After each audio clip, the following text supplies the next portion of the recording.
أعوذ بالله من الشيطان الرجيم. بسم الله الرحمن الرحيم.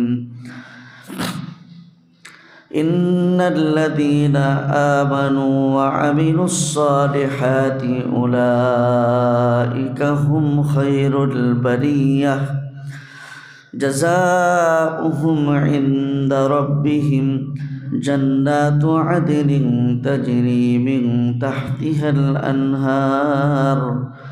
الأنهار خالدين فيها أبدا رضي الله عنهم ورضوا عنه ذلك لمن خشي ربه. وقال النبي صلى الله عليه وسلم ذاق طعم الإيمان من رضي بالله ربا وبالإسلام دينا وبمحمد رسولا أو كما قال عليه الصلاة والسلام. صدق الله مولانا العظيم وصدق رسوله النبي الكريم ونحن على ذلك لمن الشاهدين والشاكرين والحمد لله رب العالمين. الحمد لله। আল্লাহ পাকের শুকর যে মহান মনিব পবিত্র জুমায় তার ঘরে আসবার তৌফিক দান করেছেন, শুকর আদায় করি আলহামদুলিল্লাহ। মোহতারাম হাজিরিন, রজব মাস চলছে, রমজান কাছাকাছি।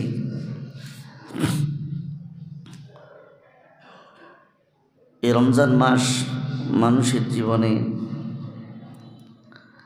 আখিরাতের কামাইয়ের একটা সিজন বলা যায়, যে কারণে নবী আলাইহিস সালাম যখন রমজানের কাছাকাছি হতেন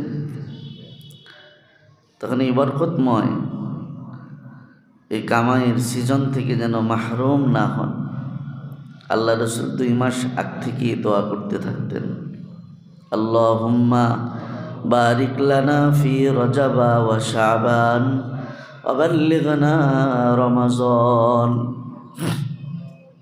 এই দোয়াটা আল্লাহর নবী রজব মাস থেকেই করতে থাকতেন।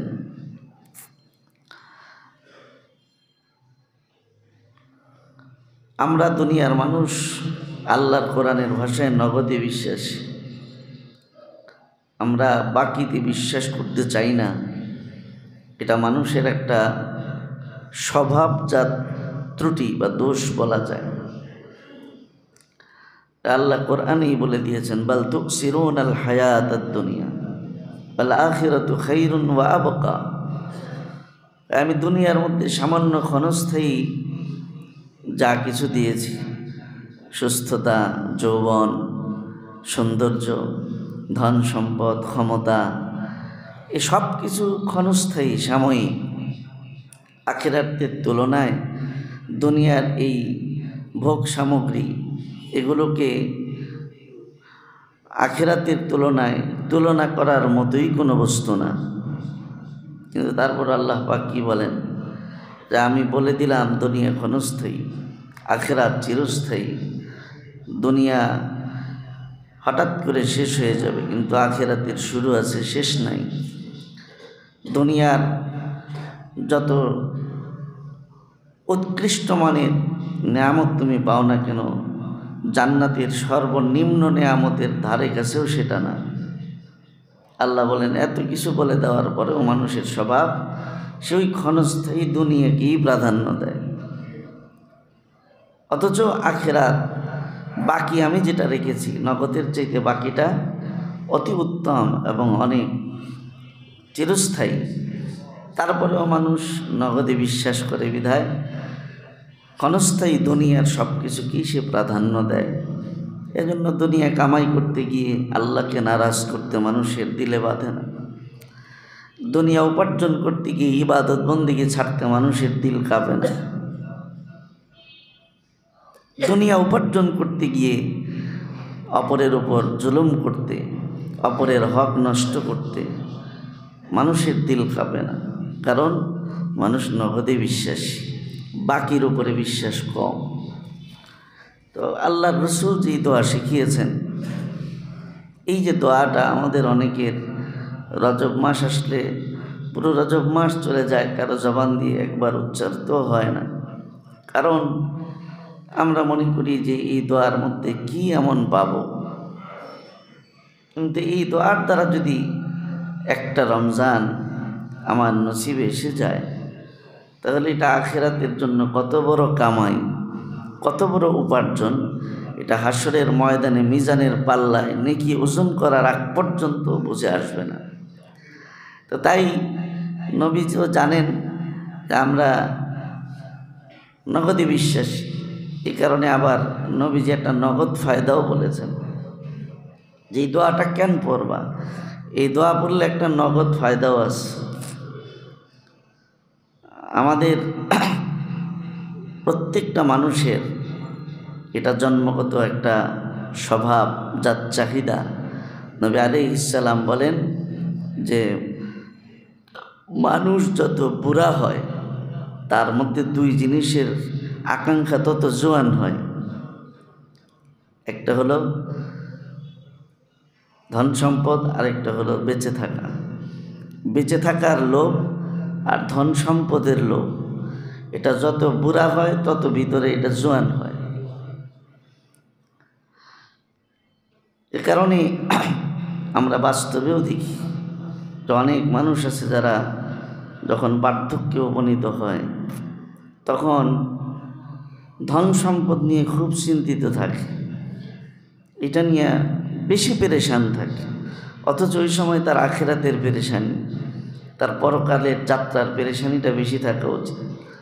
আমি এমন মানুষও দেখেছি যে শুধু ওই মামলার কথা বলতে বলতে, আমি জমি নিয়ে মামলা করলাম, মামলা এখনও আমি জমিটা পাইলাম না, জমিটা নিয়ে মামলা করলাম, ওই জমিটা এখনও পাইলাম না, এই কথা বলতে বলতে জপতে জপতে মারা গেছে। আমার চোখের সামনে দেখা, কারণ এটা রসুল বলেন যে মানুষ বুড়া হয় কিন্তু তার ভিতরে সম্পদের আকাঙ্ক্ষা, বেঁচে থাকার আকাঙ্ক্ষা জোয়ান হইতে থাকে, মরতে চায় না কেউ।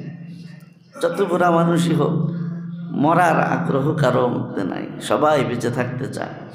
তো এই যে বেঁচে থাকার আকাঙ্ক্ষা, আজ পর্যন্ত চিকিৎসা বিজ্ঞান এমন কোনো ওষুধ দিতে পারে নাই যেই ওষুধ দিয়া মানুষের 1 মিনিট হায়াত বাড়াইতে পারে। এই চিল্লাচিল্লি করবো না, একদম চুপচাপ।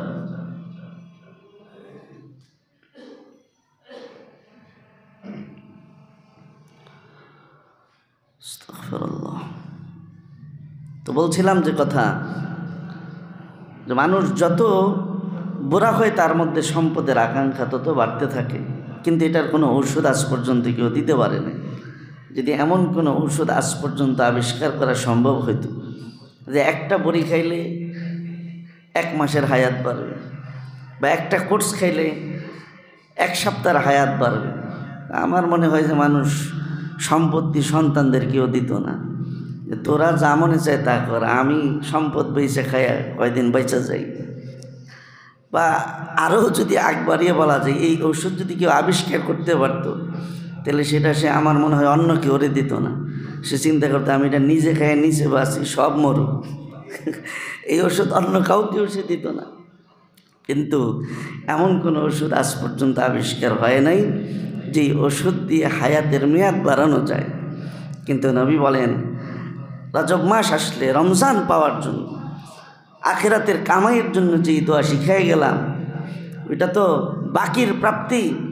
অনেকের মনে মানে এটার আগ্রহ নাও হতে পারে যে কি আর পামু এই দোয়া বলে, তাই নবী বলেন নগদ একটা লাভ, এটাও বইলা যায়, অন্তত এই নগদ লাভের জন্য হলেও দোয়াটা বইল। আল্লাহর নবী বলেন কেউ যদি এই দোয়া পড়ে তাহলে 1 রজব থেকে আরেক রজব পর্যন্ত আল্লাহ তার 11 মাসের হায়াত বাড়াইয়া দিবেন। এই ওষুধ নবীজি দিয়ে গেছে। তা হায়াত বাড়াতে চাই না, বেঁচে থাকতে চাই না এমন মানুষ কেউ নাই। তাই পৃথিবীর কোনো মানুষের কাছে ওষুধ না থাকলেও নবীর কাছে ওষুধ আছে। তাই আসেন আমরা হায়াত বাড়াই সবাই মিলা, 1 বছরের হায়াত অন্তত বাড়াই ফেলি। আল্লাহুম্মা বারিক লানা ফি রজবা ওয়া শাবান ওয়া বাল্লিগনা রমাজান। আল্লাহুম্মা বারিক লানা ফি রজবা ওয়া শাবান ওয়া বাল্লিগনা রমাজান। ইনশাআল্লাহ 11 মাসের হায়াত বাইরে গেছে, সুবহানাল্লাহ। নবী বলেন এরপরেও যদি কারো নির্ধারিত মেয়াদ অবধারিত হওয়ার কারণে আল্লাহর ফয়সালায় হায়াত না বেড়ে যদি তার মৌত হয়েও যায়, এই যে সে নিয়ত করলো আল্লাহ 11 মাস হায়াত বাড়ান, এই 11 মাস সে কথার কথা বাঁচল না, আজকে দোয়া করে আজকেই মরে গেল, আল্লাহর ফয়সালায় সে হায়াতে মেয়াদটা বাড়াইতে পারল না। কিন্তু নবী বলেন সে যে 11 মাস হায়াত বাড়ানোর দোয়া করছে, এই দোয়ার কারণে সে যদি আজকেও মরে যায়, আল্লাহ আমল নামায় তার ওই 11 মাস বাইসা থেকে 24 ঘন্টা ইবাদত করলে যে নেকি পাইতো, আল্লাহ আমল নামায় ওই নেকি দান করবে। বিফল নাই। আর আপনি বলতে পারেন আল্লাহর কাছে একদম এত, আল্লাহ এমনই দেন, নিয়তের অনেক দাম। আল্লাহ রসুল বলেন নিয়াতুল মুমিন খায়রুম মিন আমালি, মুমিনের নিয়তের দাম আল্লাহর কাছে তার আমলের চাইতেও বেশি। সুবহানাল্লাহ।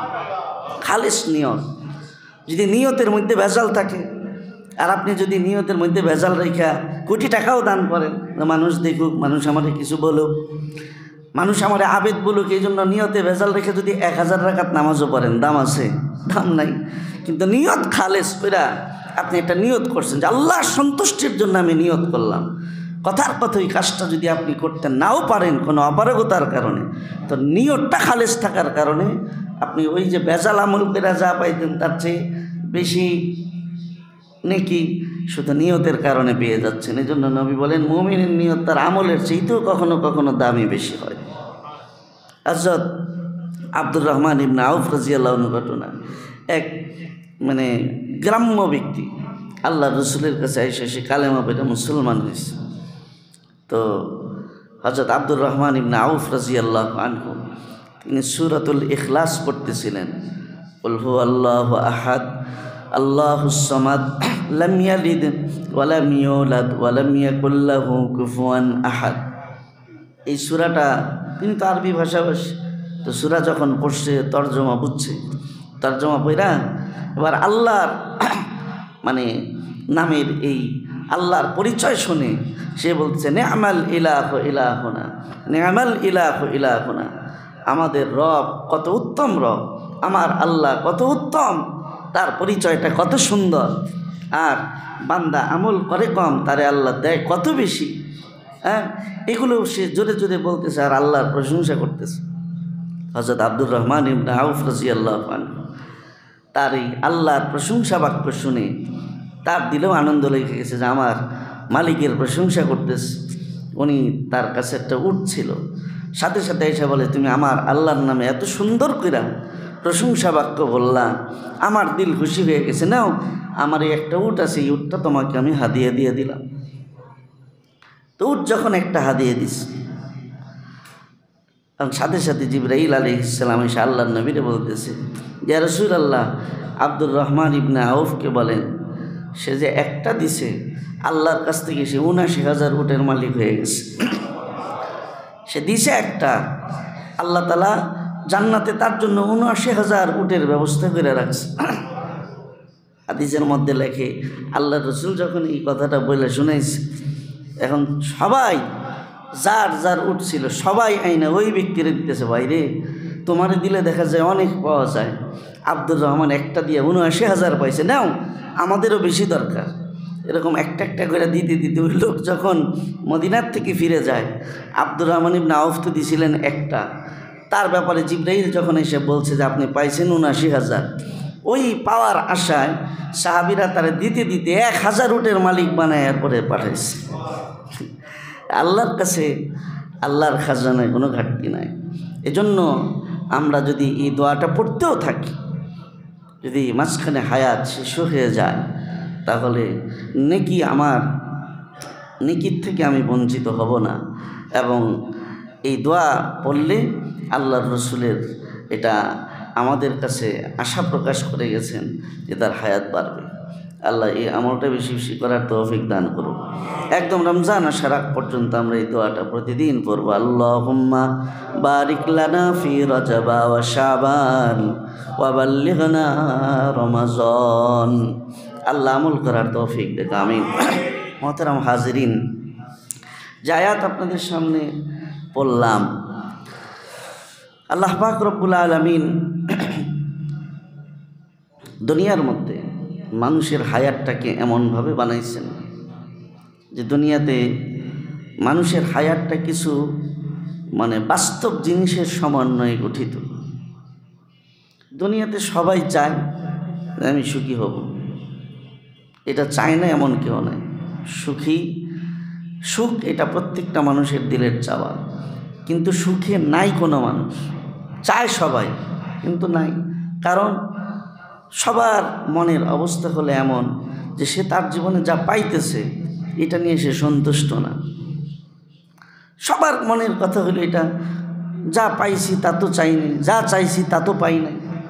এরকম একটা হাহাকারের মধ্যে মানুষের জীবন চলতেছে। কথাটা ঠিক না?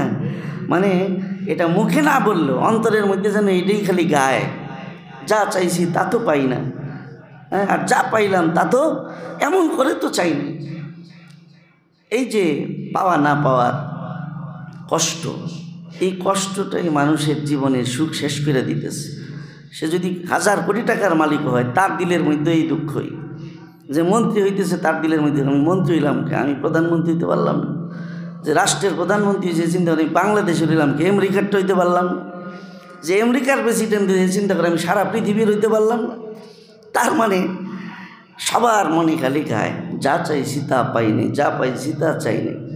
এই যে না পাওয়ার হতাশা, এটা মানুষের অনেক কিছু পাওয়ার পরেও মানুষকে সুখী হতে দিচ্ছে না।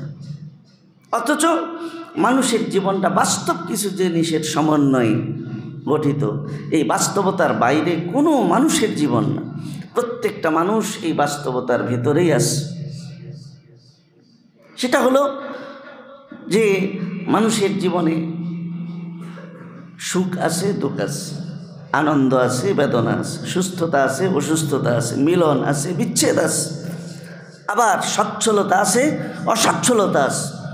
এগুলো মানুষের জীবনের অপরিহার্য অনুষঙ্গী, অপরিহার্য সঙ্গী। আমরা যদিও শুধু ভালোটাই আশা করি, কথার কথা আমি এখন ভালো অবস্থায় আছি, হঠাৎ করে আমার আর্থিক অসচ্ছলতা দেখা দিল, আমি সুস্থতার মধ্যে ছিলাম, হঠাৎ করে আমার কোনো রোগ দেখা দিল, আমরা কিন্তু এটাকে মেনে নিতে পারি না। আমরা তখন চাই তাড়াতাড়ি এটা চলে যাক, তাড়াতাড়ি এটা আমার থেকে বের হয়ে যাক। কিন্তু আসলে সুখটা যেমন আমি উপভোগ করি, এটাকে যেমন আমি চাই না যে তাড়াতাড়ি চলে যাক। দুঃখটা আসলে এটাকে মেনে নিতে চাই না, চাই যে তাড়াতাড়ি এটা দূর হয়ে যাক। কিন্তু বাস্তবতা কি? সুখ এবং দুঃখ এটা দুইটাই আমার জীবনের সঙ্গী। এটা আমি মেনে নিতে পারি আর না পারি, কিন্তু সুস্থতার সাথে অসুস্থতা, মিলনে যেমন আনন্দিত হই, মিলনের পরে বিচ্ছেদ, এটা জীবনের বাস্তবতা। এটার থেকে কারো মুক্তি নাই। মিলন যেখানে আছে সেখানে কি আছে? বিচ্ছেদ আছে। মানুষের দেহে সুস্থতা থাকলে তার অসুস্থতা আছে, সচ্ছলতার সাথে সাথে অসচ্ছলতা আছে। কবি সুন্দর করে তাই বলেন যে সামানিয়াতুল্লাহ বুদ্দা মিনহা আলাল ফাতা ওয়ালা বুদ্দা আন তাজরিয়া আলাইহা আস-সামানিয়া। যে কোনো মানুষ এই 8টা জিনিসের বাইরে না, সবার জীবনে এই 8টা জিনিস আসবেই। এটা হলো এই যে সুরুরুন ওয়া হুজনুন ওয়াজতিমাউন ওয়া ফুরকাতুন ওয়া ইউসরুন ওয়া উসরুন সুম্মা সাকামুন ওয়া আফিয়া। যে কটা বললাম, সুস্থতা, অসুস্থতা, সচ্ছলতা, অসচ্ছলতা, মিলন, বিচ্ছেদ, এগুলো মানুষের জীবনের সঙ্গী। এখন প্রশ্ন হলো, আমাদের সবার চাওয়া তো আমরা সুখী হতে চাই, আমরা কেউ মন্দ থাকতে পছন্দ করি না। আমাদের সবার আকাঙ্ক্ষা শুধু ভালোই থাকবো, শুধু সুস্থই থাকবো, মিলনের মধ্যেই জীবন কাটবে, কখনো বিচ্ছেদ না হোক। শুধু সচ্ছলতার মধ্যেই থাকবো, অসচ্ছলতা না আসুক, এটা আমরা চাই, কিন্তু এটা তো আমাদের জীবনে হবে না। আল্লাহ কোরআনে বলে দিয়েছেন, ওয়াতিলকাল আইয়ামু নুদাবিলুহা বাইনান নাস, মানুষের হালত আমি একরকম রাখি না, মানুষের অবস্থার আমি পরিবর্তন ঘটাই। জোয়ার ভাটা যেমন আছে, নদীর মধ্যে যেমন জোয়ার ভাটা আছে, সবসময় জোয়ার থাকে না, সবসময় ভাটা থাকে না। মানুষের জীবনে উত্থান পতন এটা থাকবেই, এটার থেকে মুক্তি কোনো মানুষের নাই, এটা আল্লাহ পাক বলেন। এই কারণে পৃথিবীর ইতিহাসও বলে, জালিমও চিরদিন শক্তিশালী থাকে না, মাজলুমও চিরদিন দুর্বল থাকে না। জালেম চিরদিন শক্তিশালী থাকে না, মাজলুমও চিরদিন দুর্বল থাকে না। কারণ হযরত বিলাল রাদিয়াল্লাহু আনহুর ইতিহাস আমরা সবাই জানি। হযরত বিলাল রাদিয়াল্লাহু আনহুকে তার জালেম মনিব উমাইয়া ইবনে খালাফ উত্তপ্ত মরুভূমির মধ্যে তাকে মাটি চাপা দিয়ে শুইয়ে রাখত, শরীরের চর্বিগুলো গলে গলে পড়তো, গলার মধ্যে রশি লাগিয়ে ঈমান আনার অপরাধে মদিনার অলিতে গলিতে, মক্কার অলিতে গলিতে তাকে টেনে হিচড়ে ঘোরাতো, শুধু ঈমান আনার অপরাধ। সে মনে করতো যে আমি তার মনিব, আমার উপরে তার শক্তি খাটানোর ক্ষমতা আছে, সে দুর্বল, যা ইচ্ছা তাই করো। কিন্তু ইতিহাস বলে সেই উমাইয়া ইবনে খালাফ জালেম, তার শক্তি থাকে নাই। হযরত বিলালও মাজলুম হয়ে চিরদিন দুর্বল থাকেন নাই, অবস্থার পরিবর্তন হয়েছে। যুদ্ধের ময়দানে হযরত বিলাল রাদিয়াল্লাহু আনহু বলেছিলেন, ইম্মা নাজাউতু ওয়া ইম্মা নাজা।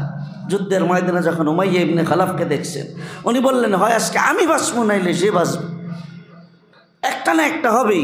ঝাঁপায়ে পড়লেন, তাকে দুনিয়ার থেকে বিদায় করলেন, তার কাছে তিনি ধরাশয়ী হয়েছিলেন। এটাই পৃথিবীর ইতিহাস। অবস্থা মানুষের একরকম যায় না। এজন্য কোনো অবস্থাতেই আত্মতুষ্টিতে ভোগা না চাই, কোনো হালতে কোনো অবস্থাতে আত্মতুষ্টিতে ভোগা না চাই। যে মানুষ তার নিজস্ব অবস্থার ওপরে আত্মতুষ্টিতে ভোগে, তার জীবনে পতন ধ্বংস অনিবার্য। আমার ভাইয়েরা, কথা যেটা বলছিলাম যে সুখ এবং দুঃখ এটা আমাদের জীবনের বাস্তবতা, এটাকে নিয়েই আমাদের জীবন চলতে হবে, জীবন পার করতে হবে। কিন্তু আমাদের মনের অবস্থা তো হলো যে আমরা শুধু সুখটাই চাই, ভালোটাই চাই, মন্দটাই চাই না।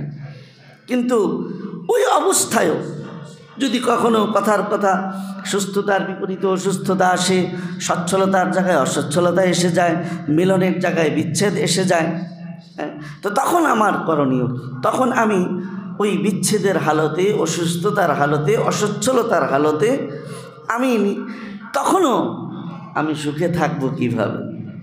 হ্যাঁ, ওই সুখে থাকার একটা মেডিসিন, একটা দিক নির্দেশনা ইসলাম আমাদেরকে দিয়ে দিয়েছে।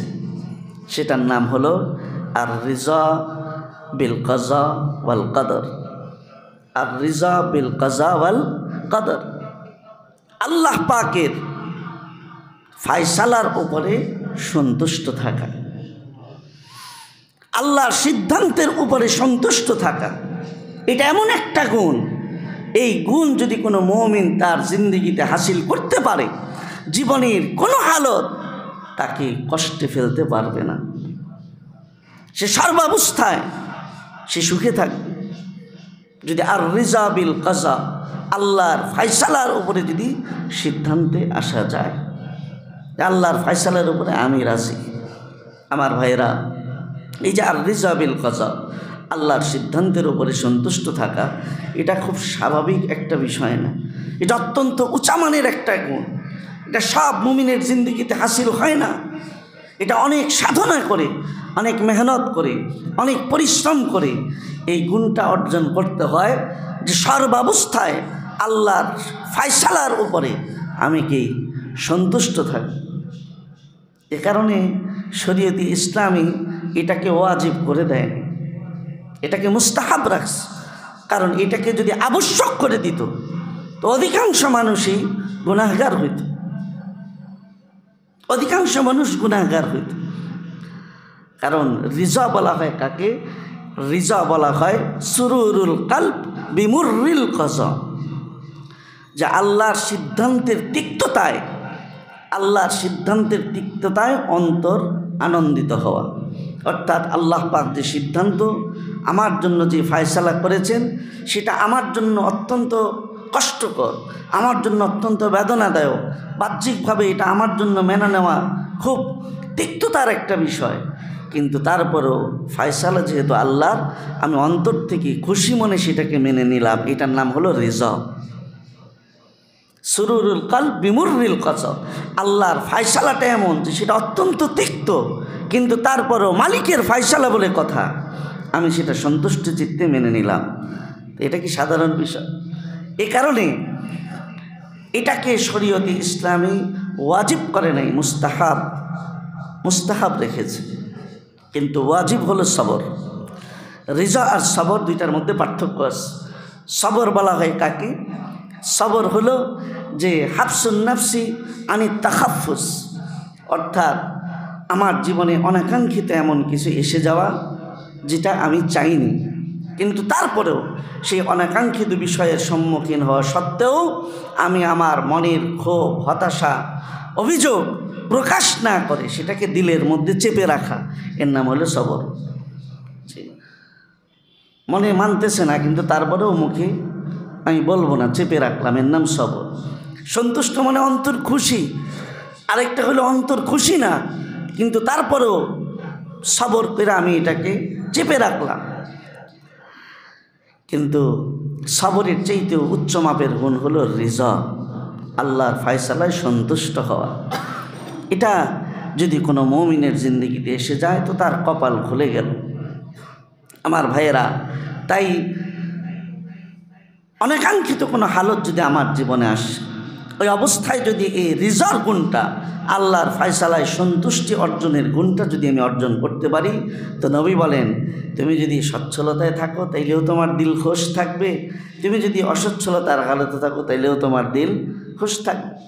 যেমন হযরত আইয়ুব আলাইহিস সালাম, আল্লাহ পাক রব্বুল আলামিন তাকে ধন সম্পদ দান করেছিলেন, অনেক সন্তান সন্ততি দান করেছিলেন। আল্লাহ পাক রব্বুল আলামিন তাকে রাজত্ব দান করেছিলেন, সুন্দরী বিবি দান করেছিলেন, কিন্তু আল্লাহ পাকের পক্ষ থেকে ইমতিহান এসে যায়, সন্তানগুলো মারা যায়, ধন সম্পদগুলো সব আগুনে পুড়ে শেষ হয়ে যায়। শরীরের মধ্যে এমন রোগ দেখা দেয়, শরীরের আপনার চামড়ার গোশতগুলো এগুলো পচে গলে দুর্গন্ধ ছড়িয়ে এগুলো থেকে পোকা বের হওয়া শুরু হয়ে যায়। সেই দৃশ্য দেখে অনেক বিবিরা তার থেকে চলে যায়। তাকে তার আবাসস্থল থেকে এলাকার লোকজনেরা গন্ধ সহ্য করতে না পেরে একটা লোকালয় শূন্য নির্জন স্থানে তাকে ফেলে রেখে আসে। ওই জায়গায় হালতটা কত কঠিন চিন্তা করুন, যেখানে এত সন্তান সন্ততি, এত ধন সম্পদ, রাজত্ব, আনন্দের এক জীবন, সেই জায়গার থেকে হঠাৎ এমন একটা পরীক্ষা আল্লাহর পক্ষ থেকে যে সব শেষ, সর্বশেষ, দেহের মধ্যেও পচন, শরীরের মধ্যে পোকা কামড়ায়, অসহ্য যন্ত্রণা। তাফসীরের কিতাবে কোনো কিতাবে লিখেছে সেটার মেয়াদ ছিল 18 বছর। একটানা 18 বছর আল্লাহর এই ইমতিহান হযরত আইয়ুব আলাইহিস সালামকে পরীক্ষা দিতে হয়েছিল। কিন্তু সব তাফসীরের কিতাবের ভাষ্য এটা, ইমতিহানের সময় নিয়ে যদিও মতানৈক্য আছে, কিন্তু 18 বছর এটা প্রসিদ্ধ মত অনুযায়ী বলা হয়ে থাকে। তো কথার কথায় 18 বছরের এই লম্বা সময় হযরত আইয়ুব আলাইহিস সালাম যে আল্লাহর পরীক্ষা দিলেন, তার শরীরে যেমন পোকা কামড়ালো, তার শরীরের চামড়াগুলো পচে গলে খসে খসে পড়ল।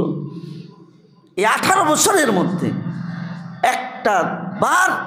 একটা মুহূর্তের জন্য তিনি তার অবস্থার উপরে অধৈর্য হয়ে, আল্লাহর ফয়সালায় অসন্তুষ্ট হয়ে কোনো মন্তব্য তো দূরের কথা, উফ শব্দটাও তিনি মুখ দিয়ে উচ্চারণ করেন নাই। সুবহানাল্লাহ।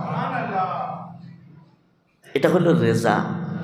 বরং আইয়ুব আলাইহিস সালাম যখন আল্লাহর পরীক্ষায় উত্তীর্ণ হলেন, আল্লাহ পাকের পক্ষ থেকে যখন তার জন্য আবার শিফার ফয়সালা হলো, সুস্থ হওয়ার পর আল্লাহ পাক রব্বুল আলামিন হযরত আইয়ুব আলাইহিস সালামকে জিজ্ঞাসা করেছিলেন, আইয়ুব, এখন তো তুমি সুস্থ মুক্ত জীবনে আবার ফিরে এসেছো, স্বাভাবিক জীবনে ফিরে আসলে, কোনটা এখন তোমার কাছে তোমার অনুভূতি জানতে চাই, যে এই যে লম্বা সময় আমার পরীক্ষায় অসুস্থ হয়ে জীবন পার করেছিলে, সব তোমার হাতছাড়া হয়ে গিয়েছিল, কোন অবস্থাটা তোমার কেমন কেটেছে, ওই সময়টার অনুভূতিটা কেমন, আর এখনকার সময়ের অনুভূতি কেমন? আইয়ুব আলাইহিস সালাম জবাব দিয়েছিলেন যে আল্লাহ, আমার দিলের অনুভূতি হলো যে আমি এখনের চাইতে তখন বেশি ভালো ছিলাম, আমার এখনের চাইতে তখন মনের আনন্দ বেশি ছিল। আপনি যে তখন আমার কাছে আমাকে প্রত্যেক দিন একবার ডাক দিয়ে জিজ্ঞাসা করতেন যে আইয়ুব তুমি কেমন আছো, ওই যে আপনি আমাকে ডাক দিয়ে জিজ্ঞাসা করতেন, ওইটার কারণে আমি যে হৃদয়ে আনন্দ পেতাম সেটা তো আর এখন পাই না। এই জন্য আমার কাছে ওই সময়ে এই ভালো সময়ের চাইতে ওই সময় আনন্দ অন্তরের সুরুরটা বেশি ছিল। এটা হলো রিজা। তো এটা সাধারণ ব্যাপার না, আমি আপনি চাইলেই ওই গুণে গুণী হতে পারবো না, ওই অবস্থা আমি আপনি অর্জন করতে পারবো না। কিন্তু রিজা না হইলেও রিজাটা মুস্তাহাব, এই গুণ অর্জন করতে পারা অতি উত্তম। কিন্তু সেটা না পারলে অন্তত সবর করা, ধৈর্য ধারণ করা, এটা ওয়াজিব, এটার বাইরে যাওয়ার সুযোগ নেই। কিন্তু হ্যাঁ, যদি মেহনত করা হয়, যদি এর পিছনে শ্রম দেওয়া হয়, যদি সময় দেওয়া হয়, এই গুণ হাসিলের পিছনে যদি আপনার মানে মেহনত থাকে, তাহলে এই গুণেও আপনি গুণী হতে পারবেন। যে আল্লাহর ফায়সালায় সন্তুষ্ট হয়ে যাওয়া, আমার ভাইয়েরা, আল্লাহর ফায়সালায় যদি কেউ সন্তুষ্ট হতে পারে, এই গুণ যদি কেউ অর্জন করতে পারে, তা নবী আলাইহিস সালাম বলেন আল্লাহর পক্ষ থেকে তার জন্য কয়েক ধরনের পুরস্কার আছে। এক নম্বর পুরস্কার, আল্লাহর নবী বলেন কোনো মানুষ যদি আর রিজা বিল কাজা, আল্লাহর তাকদীরের ফায়সালা যদি সন্তুষ্ট চিত্তে মেনে নিতে পারে, তার অন্তরের অবস্থা যদি এমন হয় যে সুখের অবস্থায় আমি যেমন আল্লাহর উপরে সন্তুষ্ট, এখন আমার পরীক্ষার সময় চলছে, এখন আমি বিপদের মধ্যে আছি, এখনও আমার আল্লাহর ব্যাপারে কোনো অভিযোগ নাই, দিলের মধ্যে আমার কোনো চাপা কষ্ট নাই, ক্ষোভ নাই, আমি এখনও আল্লাহর উপরে সন্তুষ্ট, এমন একটা গুণ যদি কেউ অর্জন করতে পারে, আল্লাহর নবী বলেন তার প্রথম পুরস্কার আল্লাহ তাআলা তার জিন্দেগির সব গুনাহ মাফ করে দেয়। قال النبي صلى الله عليه وسلم من قال رضيت بالله ربا وبالإسلام دينا وبمحمد رسولا حين يسمع النداء غفر الله له ذنبه। আল্লাহর নবী বলেন যখন মসজিদের মুয়াজ্জিন আজান দেয়, আজান শেষ হলে পরে যদি কোনো ব্যক্তি এই দোয়াটা পড়ে যে রাজিতু বিল্লাহি রাব্বা ওয়া বিল ইসলামি দীনা ওয়া বি মুহাম্মাদিন রাসূলা, তাহলে আল্লাহর নবী বলেন এই দোয়াটা যদি কেউ নিয়মিত আমল করে তো আল্লাহ তাআলা তার জিন্দেগির সব গুনাহ খাতা মাফ করে দেয়। রাজিতু বিল্লাহি রাব্বা কি অর্থ? আয় আল্লাহ, আপনাকে আমি রব হিসেবে সন্তুষ্ট, রব হিসাবে আপনাকে পেয়ে আমি আপনার উপরে সন্তুষ্ট, আপনি আমাকে যে হালতে রাখেন, যেইভাবে রাখেন, আমি সর্ব অবস্থায় আপনার উপরে সন্তুষ্ট। অবিল ইসলামে দিনা, ইসলাম ধর্মকে আমার দিন হিসাবে পেয়ে আমি সন্তুষ্ট, এবং মুহাম্মাদুর রাসূলুল্লাহ সাল্লাল্লাহু আলাইহি ওয়াসাল্লামকে নবী পেয়ে আমি সন্তুষ্ট। এই দোয়াটা কেউ যদি করে তাহলে তার গুনাহ মাফ হয়ে যায়, কারণ এই দোয়ার মাধ্যমে সে আল্লাহর ওপর সন্তুষ্টি প্রকাশ করে। আজান হলে আজানের জবাব আছে না, আজানের জবাব দেওয়ার আগে দুরূদ শরীফ দিয়ে শুরু হবে। প্রথমে দুরূদ শরীফ, এরপরে এই দোয়াটা পড়বেন রাজিতু বিল্লাহি রাব্বা আবিল ইসলামি দীনা আবি মুহাম্মাদিন রাসূলা, এরপরে আজানের জবাব দিবেন। এটা হলো তরিকা। যদি এই দোয়াটা নিয়মিত আমলে আনতে পারেন যে আল্লাহর উপরে আমি সন্তুষ্ট, এই সন্তুষ্টির অন্তর থেকে যদি আপনি সন্তুষ্ট হয়ে আল্লাহর কাছে যদি মুখে সন্তুষ্টির কথা প্রকাশ নিয়মিত করতে পারেন তো মাগফিরাত, গুনাহ মাফ। 2 নম্বর, আল্লাহর নবী বলেন যদি কোনো ব্যক্তি আল্লাহর উপরে সন্তুষ্ট হতে পারে তাহলে আল্লাহ পাক রব্বুল আলামিন তার অন্তরের মধ্যে ঈমানের স্বাদ দান করেন। আম খাইলে যেমন আমের মজা আছে, জাম ফল খাইলে যেমন জামের মজা আছে, কাঁঠাল ফল খাইলে যেমন কাঁঠাল ফলের মজা আছে, পোলাওয়ের যেমন মজা আছে, ইমানেরও একটা স্বাদ আছে, এটারও একটা স্বাদ আছে, লজ্জত আছে। এটা যারা আল্লাহর উপর সন্তুষ্ট হতে পেরেছেন তারা এই ইমানের স্বাদ অন্তরে অনুভব করতে পেরেছেন। এ কারণে যতক্ষণ পর্যন্ত জাকাতা আমাল ইমান, ইমানের স্বাদ যতক্ষণ পর্যন্ত মানুষ চাখতে না পারে ততক্ষণ পর্যন্ত সেই ইবাদতের মজাও পায় না। আমাদের যে ইবাদতে অস্থিরতা, আমাদের ইবাদতে পেরেশানি, ওই যে মসজিদে আসলেই খালি কেমনে বাইরে হয়ে যাবো, নামাজ লম্বা হইলেই পেরেশান হয়ে যায়, ইবাদতে আসতেই মনে চায় না, নামাজ পড়তেই মনে চায় না, এই যে অস্থিরতা পেরেশানি, এর অন্যতম কারণ যে ইবাদতের স্বাদ পাই না। স্বাদ না পাইলে এটা কি জোর করে কতক্ষণ খাওয়ান যায়? তো ইবাদতের স্বাদ না পেলে বুঝতে হবে যে আপনি ইমানের স্বাদ পান নাই। ইমানের মজা না পেলে ইবাদতের মজাও পাওয়া যায় না। ইবাদতের মজা না পেলে জোর করে বেশি দিন ইবাদত করানো যায় না। এই কারণে অনেকে চিন্তা করে, আখা কখন জানি মরে যাই, হঠাৎ একটা বয়ান শুনে দিলের মধ্যে খুব টাচ লাগে, তো চিন্তা করেন না আমার নামাজ পড়ান দরকার, না না আমার রোজা রাখন দরকার। 1 বছর খুব বুজুর্গির মতো রোজা রাখে, পরের বছর আবার খোঁজ খবরই নাই। হঠাৎ করে তার দিলে টাচ হয়, সে একদম ফজর সহ তাহাজ্জুদ সহ পড়া শুরু করে। কিছুদিন যায়, তারপরে তার ফরজ নামাজেরও খবর থাকে না। আছে না এরকম? এরকমই তো বেশি আমাদের মধ্যে। এরকম হুজুরকে বাঙালি কিছু আছে, হঠাৎ করে ধরে হঠাৎ করে ছেড়ে দেয়। তার কারণই যে জোর করে বেশি দিন করা যায় না। স্বাদ পেলে, মজা পেয়ে গেলে ওইখান থেকে জোর করেও সারান যায় না। হ্যাঁ, যদি কোনো জায়গায় মন লাগা যায়, যেমন বাচ্চাদের পড়াশোনায় বেশি মজা লাগে না, এই কারণে ধমকায়ও পড়ায় বেশিক্ষণ বসায় রাখুন যায় না। কিন্তু একটা কার্টুন দিয়ে বসায় রাখেন, 1 ঘন্টা পরেও যদি আপনি কন যার দেখিস না, তখন এর মন খারাপ, কারণ এটাতে কী পাইছে? মজা পাইছে। তো মজা পেলে জোর করেও সারানো যায় না, আর মজা না পেলে জোর করেও রাখানো যায় না। এই জন্য ইবাদতের স্বাদ এটা ইমানের স্বাদের উপর নির্ভর করে। ইমানের স্বাদ আসে আল্লাহর সন্তুষ্টির উপরে। আল্লাহর নবী বলেন, قال النبي صلى الله عليه وسلم ذاق طعم الإيمان من رضي بالله ربا وبالإسلام دينا وبمحمد رسولا। যে ব্যক্তি এই দোয়াটা পড়বে, আল্লাহর উপরে সন্তুষ্ট যে হতে পারবে যে আমি আমার রবের উপরে সন্তুষ্ট, ইসলাম পেয়ে আমি সন্তুষ্ট, নবী পেয়ে আমি সন্তুষ্ট। আল্লাহর নবী বলেন, আল্লাহ পাক রব্বুল আলামিন এর বদৌলতে আল্লাহ পাকের পক্ষ থেকে তার সন্তুষ্টি তাকে দান করবেন। ইমানের স্বাদ সে আস্বাদন করতে পারবে আল্লাহর সন্তুষ্টির বদৌলতে। আমার ভাইয়েরা, আল্লাহর উপরে যদি কেউ সন্তুষ্ট হতে পারে, আল্লাহর উপরে আল্লাহর ফয়সালায় যদি কেউ রাজি হয়ে যেতে পারে, তাহলে আল্লাহর নবী বলেন তার আরেকটা পুরস্কার আছে। কানা হাক্কান আলাল্লাহি আইয়ুরদিয়াহু, যে ব্যক্তি আল্লাহর উপরে সন্তুষ্ট হয়ে যায়, আল্লাহ পাক রব্বুল আলামিনের উপরেও তাকে সন্তুষ্ট করা ওয়াজিব হয়ে যায়। আল্লাহ পাক বলেন যে আমার উপরে সন্তুষ্ট হয়ে যায়, তাকে সন্তুষ্ট করাটাও আল্লাহ তাআলা আমার জন্য আমি ওয়াজিব করে নিই। যদিও আল্লাহর উপরে কোনো কাজ ওয়াজিব না, কোনো কাজ তার উপরে আবশ্যক না, তিনি চাইলে করতে পারেন, চাইলে নাও করতে পারেন, আল্লাহর উপরে কোনো বাধ্যবাধকতা নাই।